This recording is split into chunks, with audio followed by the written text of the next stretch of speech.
چلے میں اگلی جملہ کہنے لگا، اگلے جملے پہ اب مجھے جو تحقیقی بندے اب انہیں مجھے کتاب چاہیے۔ نبی کے گھر میں سچوں کی کمی نہیں تھی، اگر سچا ہی چاہیے تھا نبی کے گھر میں ابو ذر جیسا سچا تھا،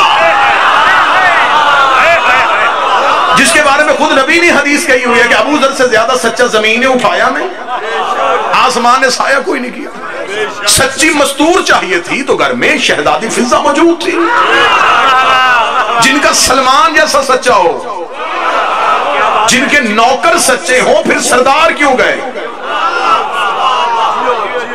جن کے نوکر کام کر سکتے ہوں وہ کام نوکروں کے ہوتے ہوئے سرداروں نے کیوں کیا؟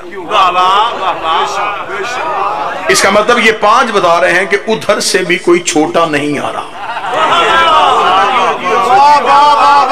مباہلے کی مکمل تحقیق اگر پڑھی جائے، مباہلے کی مکمل دستاویز اگر پڑھی جائے تو جو رسول سے مدینہ میں مباہلہ کرنے کے لیے پہنچے تھے، پہلے مباحثہ ہوا، بابا جی پھر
قرآن پڑھ پڑھ کے سنائے جا رہا تھا، ابو الحارث ماننے کے لیے تیار نہیں تھا، یا جبریل نے آ کے نبی کے قدموں پہ ہاتھ رکھا اور فرمایا خدا کہتا ہے کہ تو ان سے کیوں دلیل پہ دلیل دیے جا رہا ہے، فمان حاجک من بعد ما جاءک من العلم، تو قرآن پڑھ پڑھ کے سنائے جا رہا اور یہ ماننے کے لیے تیار نہیں ہے۔ اسے کہا پھر ایسے ہے تو ایسے ہی صحیح، یہ مریم لے کے آئے، ہم زہرا لے کے آتے ہیں، یہ حسنین ہم لے کے آتے ہیں، یہ عیسیٰ کو لے کے آئے، یہ جبریل لے کے آئے، ہم استاد جبریل لے کے آئے،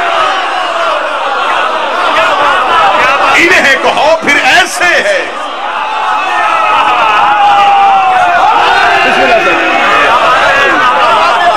انہیں کو پھر ایسے تو ایسے صحیح، یہ لائے مریم،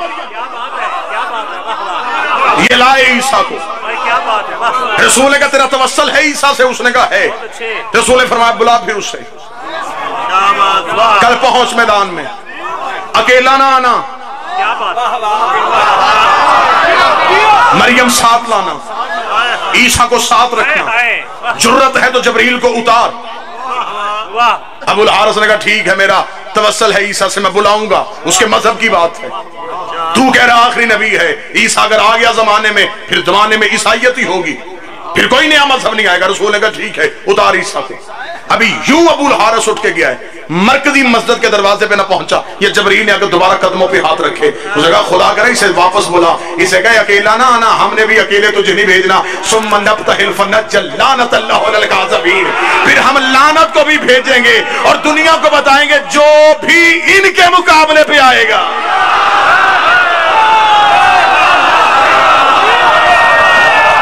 جو ان کے مقابلے پہ آئے گا، ابھی تفصیلات کا وقت نہیں، تفصیلات کا وقت ہوتا میں مکمل مباحلہ آپ کو سنا دیتا۔ ادھر سے رسول پنجتن کو لے کے رسول پنجتن کے ساتھ ادھر میدان مباحلہ میں پہنچے۔ قرآن کی عزت اور تقدس کی قسم ہے، کتابیں لکھتی ہیں ادھر سے ابو الحارث ایک پہاڑ کے دامن میں عیسیٰ کو بلا رہا تھا، اترا عیسیٰ اترا مریم، بچا لے آج ہمارے مذہب کو، آج عیسیٰ تیری عیسائیت بچنے کا وقت ہے، اتار کو مریم کو، اترا عیسیٰ، ابھی عیسیٰ سے توسل ہو رہا تھا، ادھر سے پہنچتا نہیں اترے، خدا نے کہا میں نے مباہلے کے میدان میں لعنت کو بھیج دیا تھا، مسجد کے مولوی سے لے کے مکے کے مفتی تک مجھے کوئی بتائے کہ خدا نے قرآن میں لکھا ہو کہ جب عیسائیوں نے معافی مانگ لی وہ لعنت واپس چلی گئی ہو، یا وہ لعنت رحمت کی صورت میں بدل گئی ہو؟ لعنت مباہلے کے میدان میں انتظار کر رہی تھی کہ کوئی پنجتن کے مقابلے پہ آئے، کوئی پنجتن کے مقابلے پہ، کوئی پنجتن کے مقابلے پہ آئے، کوئی پنجتن کے مقابلے پہ آئے۔ عیسائی اپنے موقف سے ہٹ گئے، عیسائیوں نے معافی مانگ لی، لعنت نے سفر کرنا شروع کر دیا۔ تھوڑے عرصے بعد انہی پنجتن میں ایک بی بی کے میدان میں جا کے کھڑی ہوئی، بی بی نے دربار میں جا کے کہا مجھے میری جگیر دے۔ اس نے کہا تیرے پاس کوئی گواہ ہے تو لے کے آ۔ بی بی نے کہا میرا علی گواہ، میرا حسن گواہ، میرا حسین گواہ۔ اس نے کہا میں تیری گواہیوں کو نہیں مانتا۔ بی بی نے کہا میں بھی جگیر لینے نہیں آئی، مباہلے والی لعنت واپس پہنچانے۔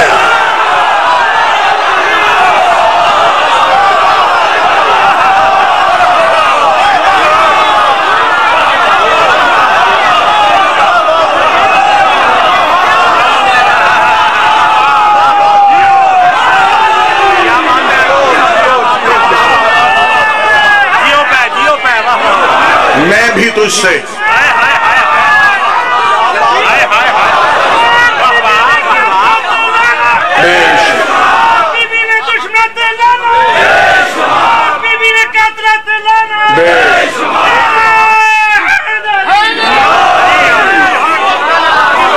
میرا مطالبہ بھی جگیر نہیں۔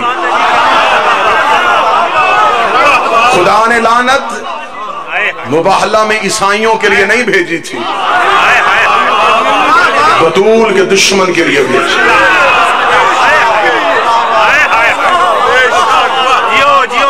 کیا بات ہے؟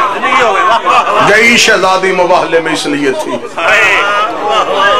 کھڑی ہو کے مباہلے میں بتاؤں جو میرے مقابلے پہ آئے۔